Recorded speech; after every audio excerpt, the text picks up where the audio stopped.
빵집 목사의 뚜벅뚜벅 메시지. 안녕하세요, 김태훈 목사입니다. 오늘은 빌립보서 묵상 6번째 시간입니다. 복음의 전달자로 살면,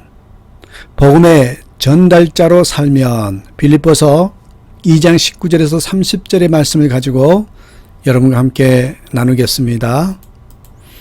자, 빌립보서는 기쁨의 서신이라는 별칭이 있을 정도로 기쁨의 삶을 강조한다고 했어요. 일반적으로 기쁜 일은 내가 뭔가 유익이 되고 일이 술술 잘 풀리는 것을 말합니다. 그런데 사도 바울의 기쁨은 이런 것과는 차원이 달랐습니다. 사도 바울의 기쁨은 오직 한 가지에 초점이 맞춰져 있었습니다. 그것은 바로 복음 전파였습니다. 복음 전파에 진전이 된다면, 즉 그리스도가 전파된다고 하면 설령 죽음의 상황에 처하더라도 기뻐했던 것입니다. 오직 그리스도가 나를 통해서 전파되고 복음이 확산된다면 자신은 그것 때문에 기뻐하고 또한 기뻐할 수 있다라는 것입니다.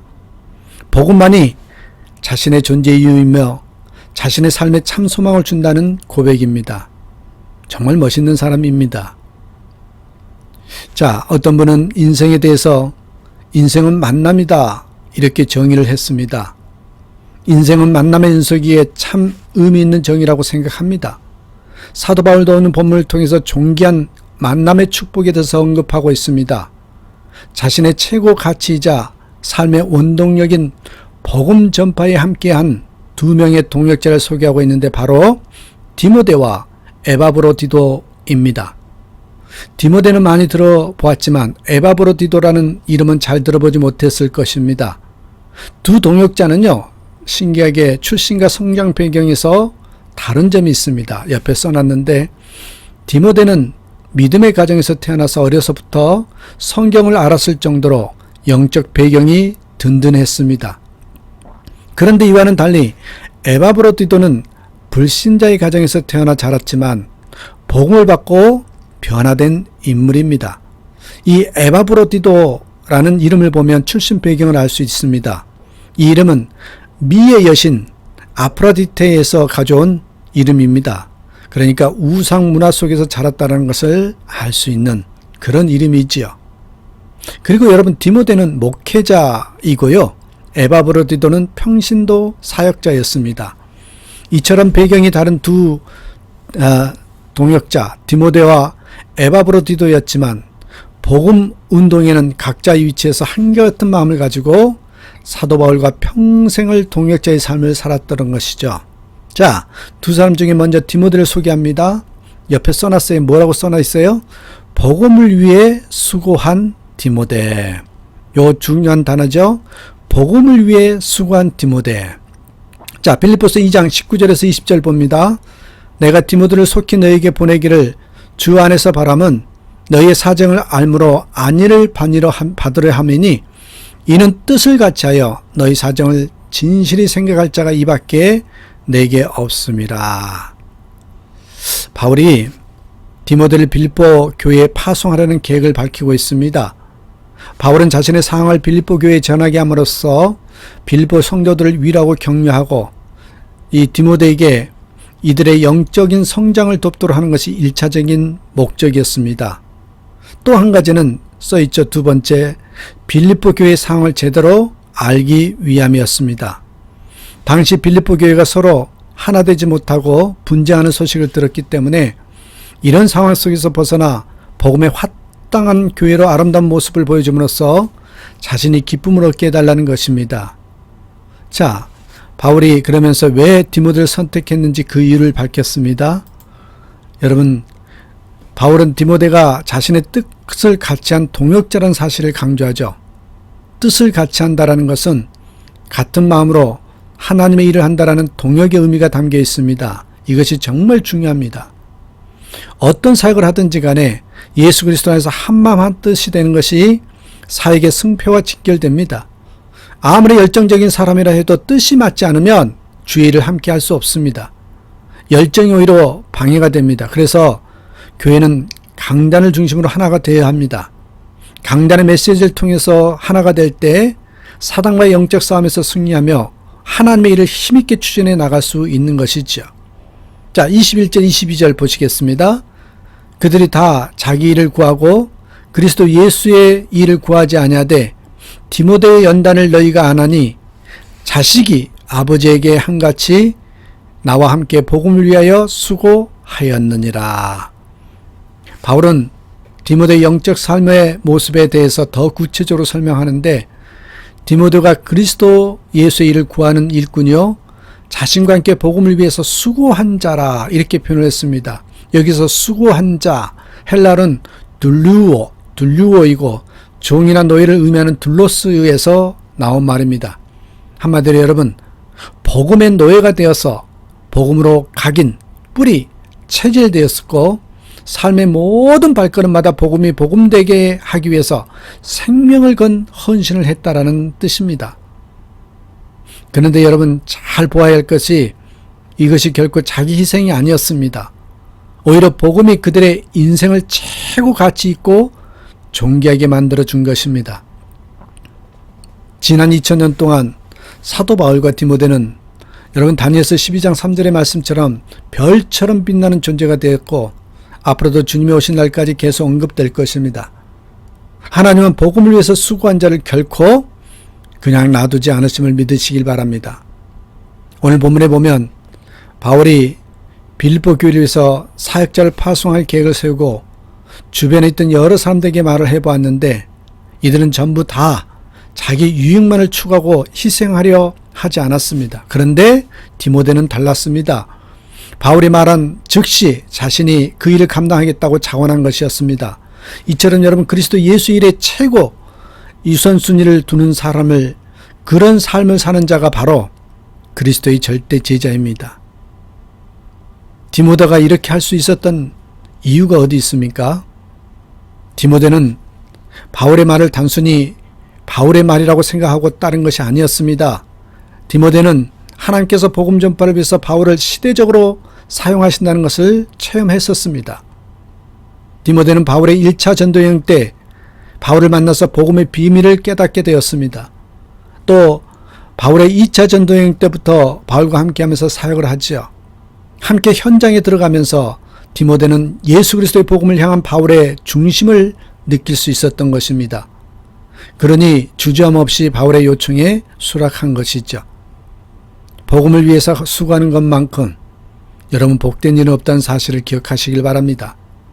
주의 종으로부터 저 사람은 정말 복음을 위해 수고한 자다, 그렇게 인정을 받게 되면 하나님 앞에서는 두말할 필요가 없는 것입니다. 디모데처럼 하나님과 사람 앞에 복음을 위해서 수고한 자, 그리스도 예수의 일을 구하는 참된 제자임을 인정받기를 주의 이름으로 축원합니다. 여러분의 삶의 자리에서 복음의 릴레이자로 또는 복음의 전달자로 살면 된다라는 것입니다.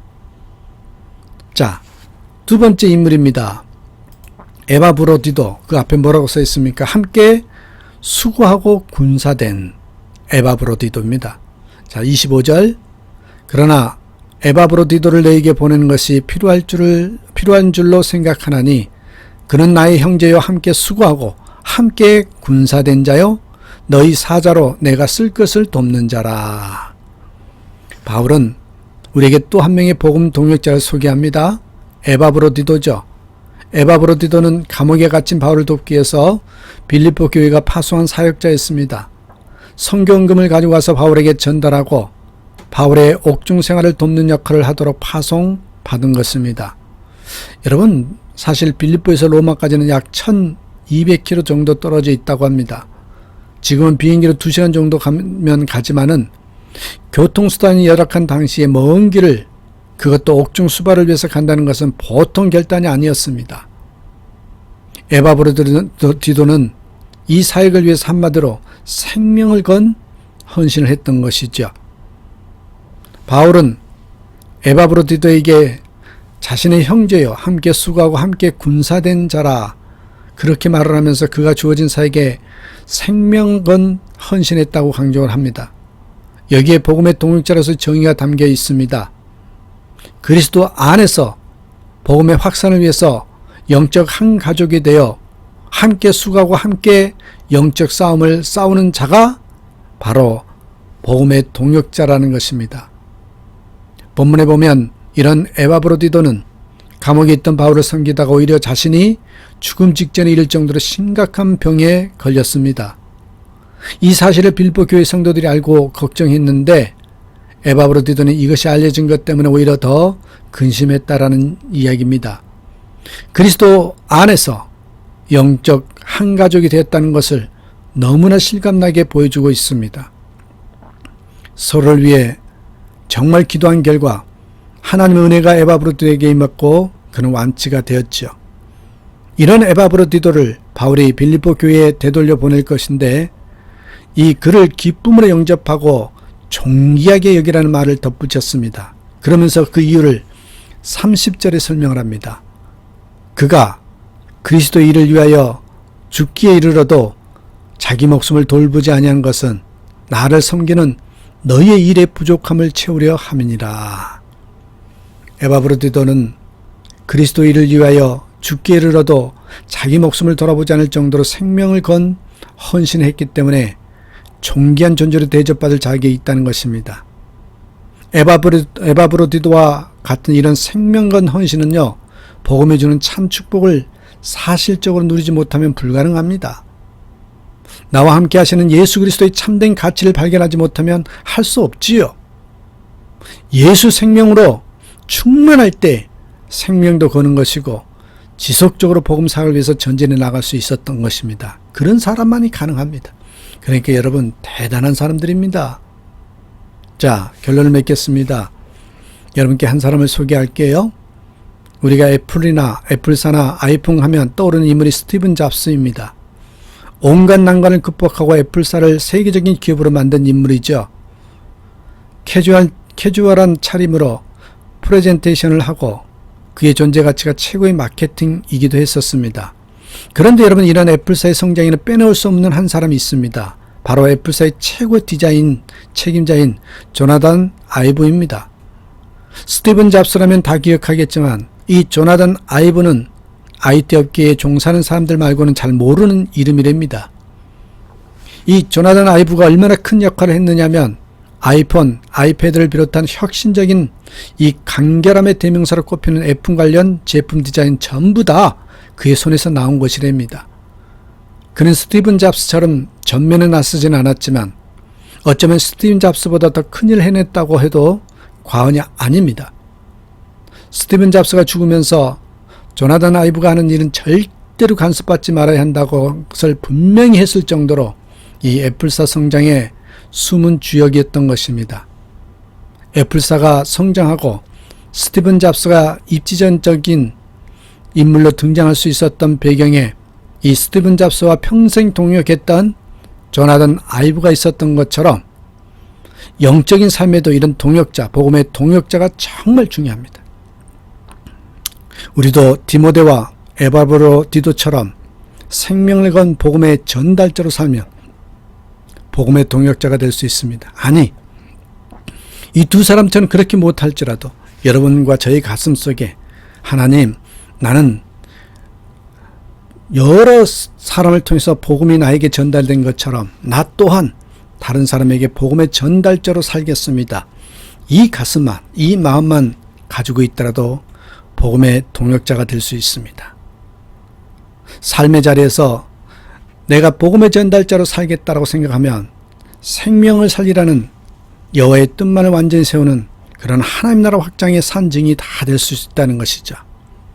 다시 한번 부탁드립니다. 아이고, 우리가 어떻게 디모데와 에바브로디도처럼 살 수 있어? 난 그렇게 할 수 없어 라고 말할 수 있겠지만 여러분 너무 복잡하게 너무 어렵게 생각하지 마시고 나의 삶의 자리에서 나도 복음의 전달자로 살겠습니다. 이 결단만 있어도 진정 하나님의 귀한 동행자라는 걸 잊지 마시고 복음의 전달자로 살아가는 저와 여러분의 삶이 되기를 주님의 이름으로 축복합니다. 오늘도 주님 안에서 기뻐하시고 주님 때문에 행복한 날이 되시기를 다시 한번 간절히 축원합니다. 감사합니다.